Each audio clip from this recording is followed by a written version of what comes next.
On ক্যামেরায় কোনো মেয়েরা কিন্তু নিজের সম্মান নষ্ট করার জন্য বলে না, সম্মান কিন্তু টাকা দিয়ে কোনো মূল্য দিয়ে কিনা যায় না। এরকম সন্দেশখালী রাজ্যের বিভিন্ন জায়গায় আছে যেখানে মা বোনেরা মুখ খুলতে পারছে না ভয়ে। তাপসী মালিকে খুন করে রেপ করে মারা হলো, সেখানে দিদি অনশন করতে পেরেছিল। তার দিদি কামদুনি গেদে গাইঘাটা কাকদ্বীপ মেয়েগুলোর উপরে যে অত্যাচার হয়েছিল তারা কেন বিচার পেল না? মহিলারা এত মিসইউজ করেছেন বলে আজকে এই সত্যি ঘটনাকে মিথ্যে বলার সাহস উৎপত্তি হয়। আমাদের বাক রোধ করার অধিকার কোনো রাজনৈতিক দলের নেই। এটা প্রমাণ করছে না সাংবিধানিক প্রধান যে ওই ঘটনা মিথ্যে। নারী সেন্টিমেন্টকে আবার বিক্রি করা, তাদের সম্মানকে আবার নষ্ট করার চেষ্টা করা হয়েছে। কিছুই হয় না, বাংলা ছাড়া কিছুই হয় না। বাংলায় আপনি কি বিশ্বাস করেন ম্যাডাম? আপনি কি বিশ্বাস করেন একজন মুখ্যমন্ত্রীকে, একজন মুখ্যমন্ত্রীকে হিজাব বারমুডার তত্ত্ব, একটা মুখ্যমন্ত্রীকে আপনি বলুন, সবটার মধ্যে কিন্তু তদন্ত লুকিয়ে আছে। কিন্তু আমি সন্দেশখালীর মা বোনেরা দাবি করেছিল মাননীয় মমতা বন্দ্যোপাধ্যায় একবার আসুন, তাদের পাশে একবার দাঁড়াতে পারতেন। শিক্ষায় চুরি, পুরো প্রতিষ্ঠানে চাকরি চুরি, গরু চুরি, কয়লা চুরি, ত্রিপল চুরি, সাইকেল চুরি, মায়ের পায়খানা পর্যন্ত চুরি। আর কি বলবো, কি বাকি আছে? সেও দুর্নীতি আছে ম্যাডাম, তার মানে আমার দুর্নীতিকে আমি রেকটিফাই হয়েছিল। আজ শুধু মহিলারাই নির্যাতিত নয়, আমাদের রাজ্যে অবশ্যই পুরুষরাও নির্যাতিত। কারণ আমি যখন কামদুনির আন্দোলন করেছিলাম, আমার হাজব্যান্ডের ওপরেও বিভিন্নভাবে মামলা কেস দেওয়া হয়েছিল।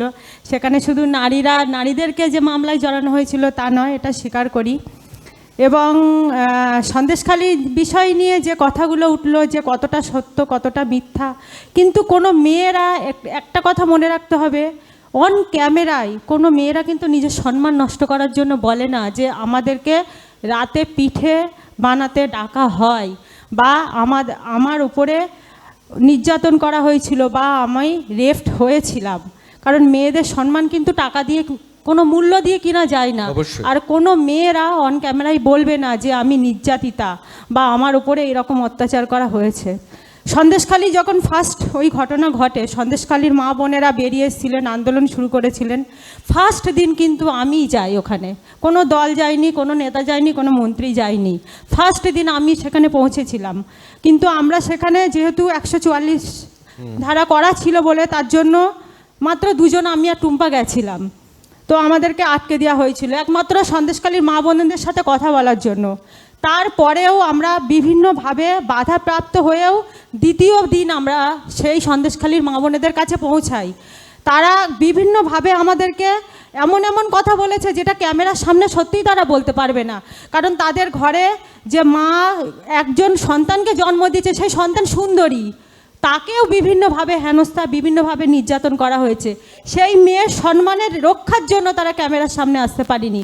আমাদেরকে ঘরে নিয়ে গিয়ে ক্যামেরার বাইরে তারা কান্নাকাটি করছিল যে দিদি আমাদের উপর এইভাবে অত্যাচার হতো।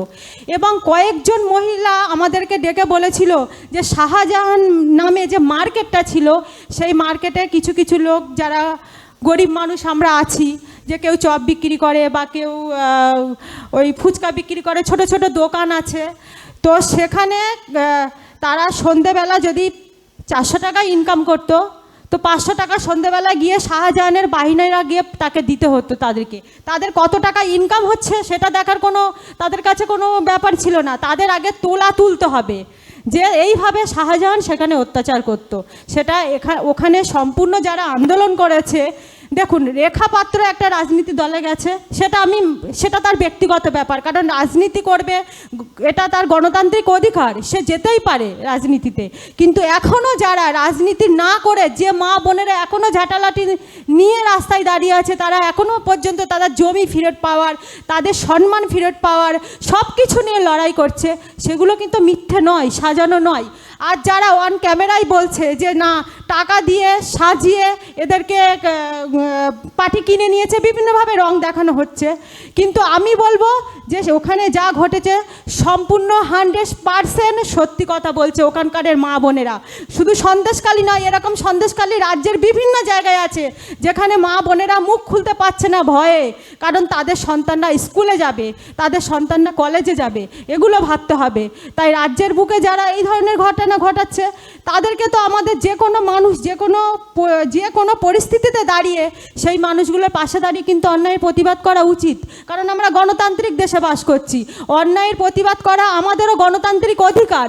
আমাদের বাক রোধ করার অধিকার কোনো রাজনৈতিক দলের নেই। অবশ্যই অবশ্যই। আমি একবার নন্দিনী ভট্টাচার্যের কাছে চলে যাব। নন্দিনী, আপনি কি মনে করেন? যেমন মৌসুমী একেবারে সরাসরি দ্ব্যর্থহীন ভাষায় বলে দিলেন উনি বিশ্বাস করেন সন্দেশখালীর মহিলাদের অভিযোগ সত্যি। আপনি কি মনে করেন? এবং তার সঙ্গে সঙ্গে আমি আপনাকে জিজ্ঞেস করব, ধরুন কারোর স্ত্রী, কারোর মেয়ে, কারোর বাড়ির অন্য কোনো আত্মীয়া তাকে তুলে নিয়ে যাওয়া হলো, এ তো শুধু নারী নির্যাতন নয়, এখানে মানবতাও তো লঙ্ঘিত হচ্ছে। আমি একটা কথা বলি, টুম্পাদি বোধহয় আমার একটু বুঝতে ভুল করেছেন, সরি মৌসুমী দি বোধহয় আমার একটু বুঝতে ভুল করেছেন। আমার মনে হয় ঋতব্রত দা, আপনারা অন্তত মিডিয়াতে সবাই জানেন, পুরুষ অধিকার কর্মী হলেও আমি বোধহয় একমাত্র মহিলা যিনি মানে সোশ্যাল অ্যাক্টিভিস্ট হিসেবে যিনি আগাগোড়া সন্দেশখালীর মহিলাদের জন্য কথা বলে এসেছি।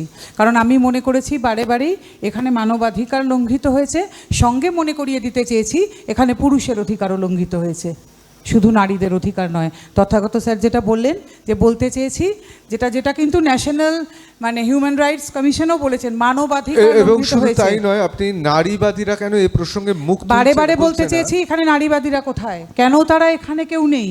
আজও কিন্তু আমি একমাত্র বলে যাচ্ছি সন্দেশখালীর ঘটনা সত্যি। আমি কিন্তু সঙ্গে মৌসুমীদিকে এটাও মনে করিয়ে দিতে চাই, উনি বলছেন না অন ক্যামেরা মহিলারা কখনো এটা বলতে পারেন না। আপনার জানা উচিত 2022 সালে এনসিআরবি রিপোর্ট অনুযায়ী 499টি শ্লীলতাহানির ঘটনা মিথ্যে, এবং ঠিক এই জায়গা থেকেই উঠে আসছে, এই জায়গা থেকেই উঠে আসে এই সন্দেশখালীর ঘটনাটাকেও মিথ্যে বলার সাহস কোথা থেকে আসছে, এই জায়গা থেকে সাহসের উৎপত্তি হচ্ছে। আজকে যে স্যার বলছিলেন এই রাজভবনের ঘটনাটাকে সামলে তড়িঘড়ি আনা হচ্ছে, আর যদি মিথ্যে প্রমাণিত হয় এইখান থেকে সাহসের উৎপত্তি হয় সন্দেশখালীর মতো ঘটনাকে মিথ্যে বলার। বারবার এটা বলতে চাই যে মহিলারা এত মিসইউজ করেছেন বলে আজকে এই সত্যি ঘটনাকে মিথ্যে বলার সাহস উৎপত্তি হয়। কিন্তু আজও আমার মনে হয় আমি সেই পুরুষ অধিকার কর্মী যে বারে বারে বলে এসেছি সন্দেশখালীতে এই জিনিস হয়েছে, কিন্তু পুরুষের সম্ভ্রম সাংঘাতিকভাবে বিঘ্নিত হয়েছে। আজ এটাই বলতে চেয়েছি, তাহলে অন্য জিনিস নিয়ে কেন ফেক ভিডিও হলো না? কারণ সেই নারী সেন্টিমেন্টকে আবার বিক্রি করা, তাদের সম্মানকে আবার নষ্ট করার চেষ্টা করা হয়েছে, আবার তাদের নতুন করে ধর্ষিত করা হলো, কিন্তু যে যারা ধর্ষণ হননি বলে নতুন করে। কাজে এটাই বলতে চাইছি যে এই যে রাজনৈতিক যেটা স্যার বলে গেলেন না, যে রাজনৈতিক মেরুকরণ করতে গিয়ে আমাদের কিন্তু মানবিকতার মুখ ঢাকা পড়ে গেল। এই যে আমি বলতে চাই যে রবীন্দ্রনাথ বলেছেন, একটু ঘুরিয়ে বলি, যে তোমরা যে বলো দিবস রজনী রাজনীতি ওগো মানবতা কারে কয়, আর কিচ্ছু বলতে চাই। অবশ্যই। আমি একবার সরাসরি সমীরদার কাছে চলে যাব। সমীরদা, তাহলে কি মনে হচ্ছে, বিরোধী দলের রাজনীতি ষড়যন্ত্র আছে, নাকি এর পেছনে ধর্ম আছে, আর্থসামাজিক কোনো ঘটনাও আছে? না, দেখুন, আপনার প্রশ্ন খুব ভালো, অনেকগুলো ভালো ভালো দিক উঠে এসছে। আমরা যখন প্রশাসনিক প্রধানের দিকে আঙুল তুলে বলি সন্দেশখালীর ঘটনা উনি সমর্থন করছেন, কোনো কিছুই হয়নি বলে বিরোধীরা যেটা হচ্ছে বলছে, সত্য অনুসন্ধান তদন্তের বিষয়। কিন্তু যে প্রশাসনিক প্রধানের থেকে সাংবিধানিক প্রধান 361 নম্বরের যে ধারার গেঁড়োয় পড়ে আজকে আমরা তদন্ত করা যাবে, অর্থাৎ এফআইআর করা যাবে না, তদন্ত হতে পারে, সেখানে উনি নিজে সাংবিধানিক প্রধান হয়ে কিন্তু একটা ভিডিও নিজেই পাবলিক করেছেন 1 ঘন্টা 12 মিনিটের। সেখানে যে ছবিটি, যে গৃহীতার আমরা চিত্র পাচ্ছি, সেই চিত্রে কোথাও পরিষ্কার নয় যেটা নিয়ে অভিযোগ, মানে যে জায়গাতে অভিযোগটা যেখানে ঘটেছে তার কিন্তু ফুটেজ সামনে আসেনি। অর্থাৎ এটা প্রমাণ করছে না সাংবিধানিক প্রধান যে ওই ঘটনা মিথ্যে। তাহলে স্বাভাবিকভাবে সবটার মধ্যে কিন্তু তদন্ত লুকিয়ে আছে। আজকে আপনি বিশ্বাস করবেন কিনা জানি না, আলোচনার ক্ষেত্রে রাজনীতি তো আছেই। কারণ সিরিয়া পারভিন, যিনি 2016 সালে বিজেপির, তখনকার দিনে বিজেপিতে তিনি যোগ দেন, এবং 2018 সালে তিনি বসিরহাট বিজেপির রাজ্য সাংগঠনিক সম্পাদক।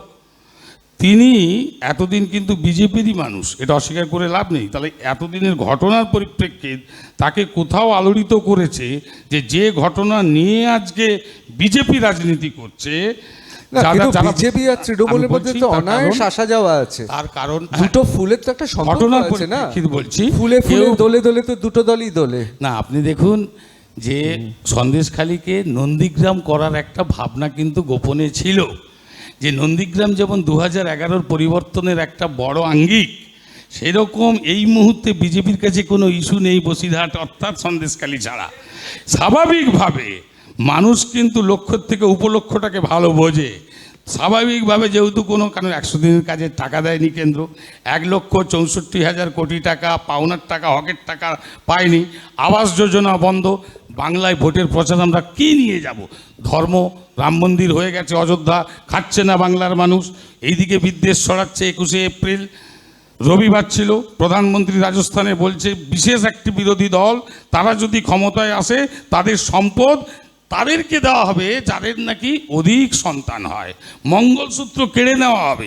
অর্থাৎ এই যে বিদ্বেষ, ঘৃণা, এটা তো বাংলায় করা মুশকিল। না, তাহলে স্বাভাবিকভাবে সন্দেশখালীর ক্ষেত্রে কি হবে? সন্দেশখালীর ইস্যুকে যদি আমি দিয়ে রাখতে পারি, গোটা বাংলায় মহিলারা কি করে, এবারের ভোটে দেখবেন মহিলাদের পার্সেন্টেজ ভোট খুব বেশি।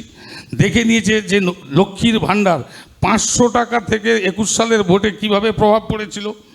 ইসবার 200 পার হয়নি, পগার পার 77-এ শেষ, এখন কত তারাই জানে না। এইবার 2019-এর পরে 2024-এর লোকসভা ধরুন, সেখানে 500 টাকাটা 1000 টাকা, 1000 থেকে 1200 কারো কারো। তো স্বাভাবিকভাবে বুঝতে পেরেছে কোথাও একটা অশনি সঙ্গী, মানে ইঙ্গিত আপনি পাচ্ছে। বলছেন সেই জন্যই সন্দেশখালী। 100% অবশ্যই আমি ওরাই একদম আলোচনা না। করবে, কিন্তু আমি সন্দেশখালীর মা বোনেরা দাবি অসম্মান করেছিল করছি না, ম্যাডাম। মাননীয় মমতা বন্দ্যোপাধ্যায় একবার আসুন, নিশ্চয়ই, উনি আপনার একবার সাথে আসতে একমত, পারতেন, আপনার সাথে তাদের একমত। পাশে একবার দাঁড়াতে পারতেন। আমিও আর আপনি মনে করি যেটা বললেন, আপনি আবাস ঠিক বলছেন। যোজনা, আবাস যোজনার কথা আপনি আমিও- যেটা বললেন, আমি গ্রামে থাকি, আবাস যোজনার যে ঘরগুলো আসে না, তাদের বাড়ি আগাম গিয়ে দলের পার্টির লোকেরা বলে আসে, যদি তোমার অ্যাকাউন্টে 1.5 লাখ টাকা ঢোকে বা 2 লক্ষ টাকা ঢোকে, তাদের মধ্যে 50,000 টাকা দিয়ে দিতে হবে আগে, তারপরে 1 লাখ টাকা আপনারা ঘর সব করলেন জায়গায় কি না দুর্নীতি আছে, করলেন। ম্যাডাম। তো সব জায়গায় দুর্নীতি তার আছে। জন্যই আবাস যোজনার বিজেপি ঘর ডবল বন্ধ করে ইঞ্জিন দেওয়া সরকারের হয়েছিল। উত্তরপ্রদেশেও এই দুর্নীতি দলের আছে, কর্মীদের ম্যাডাম। জন্যই কিন্তু তার মানে আবাস আমার যোজনার ঘর দুর্নীতিকে আমি বন্ধ দেখতে করে পারি, দেওয়া হয়েছিল। করছি না। আপনি অবশ্যই, অবশ্যই, যেটা আমি একটু বলছেন, আলোচনায় এগুলো 1200, অভিযোগ, 1,500 টাকা সব কন্যাশ্রী মৌসুমী দেওয়া হয়। আলোচনায় ফিরে আসি, 1200, 1,500 টাকা আমি কন্যাশ্রী আলোচনায় দেওয়া হয়। আসি, আলোচনায় ফিরে আপনার আসি। সাথে আমি একমত, একজন প্রশাসনিক প্রধান, 1200, তার 1,500 উচিত টাকা। নিশ্চয়ই আমি তিনি আরেকটা যাবেন কথা কি যাবেন বলবো। তার বিষয়, কিন্তু এটা মাথায় রাখতে হবে মাথায় অনেক রাজনৈতিক কিছু ভাবে আছে। আমি মন্ত্রী আরেকটা পরিষদের কথা 2জন বলি, আরেকটা মন্ত্রী কথা। সহ গেছে, তাদের সমস্যা শুনেছে, অবশ্যই। সেখানে ক্যাম্প হয়েছে, মৌসুমী, আমাদের প্রশাসন শেষ করতে হবে। ব্যবস্থা নিয়েছে। এইটা ভারতবর্ষে বাংলা ছাড়া হয় না, এটা মমতা বন্দ্যোপাধ্যায়। অবশ্যই, একদম, ধন্যবাদ। বাংলা ছাড়া মৌসুমী, কিছুই হয় মৌসুমী। না, বাংলা ছাড়া কিছুই হয় না। বাংলায় আপনি কি বিশ্বাস করেন, কয়লা ম্যাডাম? চোর, বালি চোর, আপনি গরু কি চোর, বিশ্বাস করেন একজন বাংলার নারী মুখ্যমন্ত্রীকে, নির্যাতন, বাংলা ছাড়া এখানে একজন কিচ্ছু হয় না। মুখ্যমন্ত্রীকে একমাত্র হিজাব, বাংলাই এগিয়ে। বারমুডার তত্ত্ব, চোর থেকে, একটা ধর্ষণ থেকে মুখ্যমন্ত্রীকে একমাত্র বাংলাই আপনি এগিয়ে। বলুন, বাংলায় ছাড়া মমতা কিছুই হয় না। বন্দ্যোপাধ্যায় কত টাকা দর বলা কি ঠিক হচ্ছে? একজন অবশ্যই আমরা একটু আলোচনার মধ্যে থাকবো। দিদি মৌসুমী, যখন রাজনীতিটা নন্দীগ্রামে মৌসুমীর তাপসী জায়গায় মালিকে থাকবে। খুন করে রেপ করে মারা হলো, অন্যায়। সেখানে দিদি অনশন করতে অন্যায়। পেরেছিল।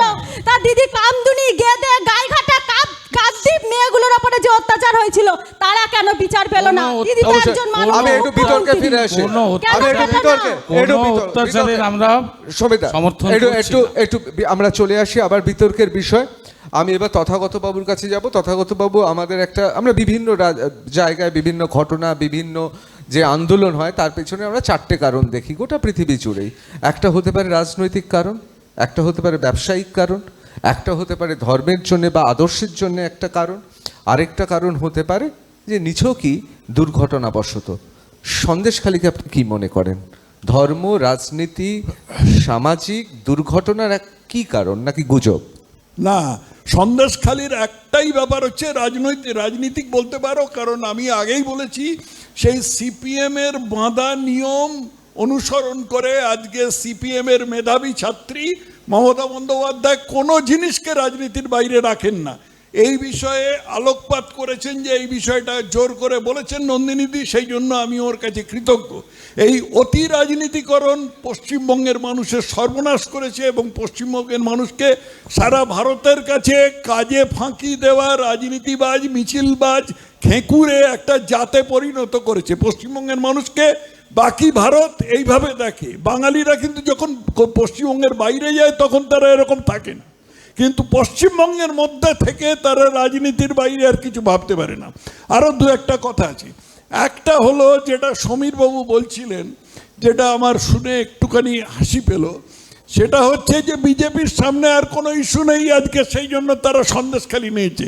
ইস্যু বলবো শিক্ষায় চুরি, পুরো প্রতিষ্ঠানে চাকরি চুরি, গরু চুরি, কয়লা চুরি, ত্রিপল চুরি, সাইকেল চুরি, মায়ের পায়খানা পর্যন্ত চুরি।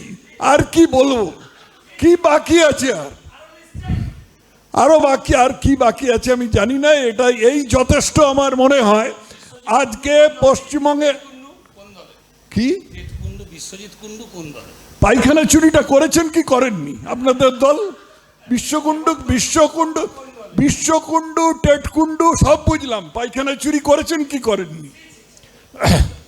তো যাই হোক, এইটা একটা কথা। আর দ্বিতীয় যে জিনিসটা আমার দেখে বেশ আমি আমোদ পেলাম, সেটা হলো যে একজন গ্রামবাসী মহিলা, কি কল, মৌসুমী কয়াল, একজন গ্রামবাসী মহিলা নিজের অভিজ্ঞতা থেকে, ফার্স্ট হ্যান্ড এক্সপিরিয়েন্স থেকে বলছেন যে তারা ঘর তৈরির জন্য যে 2 লাখ টাকা পায়, সেই 2 লাখ টাকা থেকে 50,000 টাকা তৃণমূলকে দিয়ে দিতে হয়।